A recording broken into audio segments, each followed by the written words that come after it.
मुख्यमंत्रीपदासाठी आमची पहिली पसंती ही देवेंद्र फडणवीस यांनाच आहे असं मत राधाकृष्ण विखे पाटील यांनी व्यक्त केलं। पक्ष नेतृत्वाचा माझ्याबद्दलचा विश्वास असून निश्चितपणे ते चांगली जबाबदारी मला देतील असंही विखे पाटील म्हणाले। नव्या सरकारमध्ये तरुण चेहऱ्यांना सर्वाधिक संधी मिळणारे ज्येष्ठ अनुभवी नेत्यांचे पत्ते कट होणार, तर 50 पेक्षा कमी वय असणाऱ्यांना तरुण तडफदार नेत्यांना मंत्रिमंडळामध्ये स्थान मिळणार आहे अशी माहिती मिळते। महायुती टिकवायची असेल तर तटकरेंना सत्तेमध्ये सहभागी करून घेऊ नये अशी विनंती थोरवे यांनी महायुतीतील नेत्यांना केली आहे। तसेच कर्जतमध्ये अपक्ष उमेदवाराचं सर्व नियोजन तटकरे कुटुंबियांनी केलं होतं असा आरोप करत थोरवेंनी तटकरेंच्या विरोधामध्ये एल्गार पुकारलाय।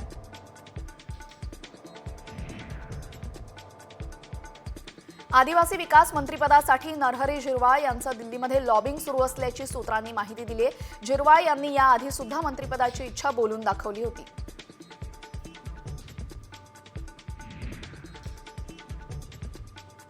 सत्ता स्थापन होण्यापूर्वीच आपापल्या कार्यकर्त्यांकडून नेत्यांचे बॅनर लावण्यास सुरुवात झालेली आहे। नंदुरबार शहरामध्ये आमदार विजयकुमार गावित यांना पुन्हा मंत्रिपद मिळावं असं बॅनर झळकलंय।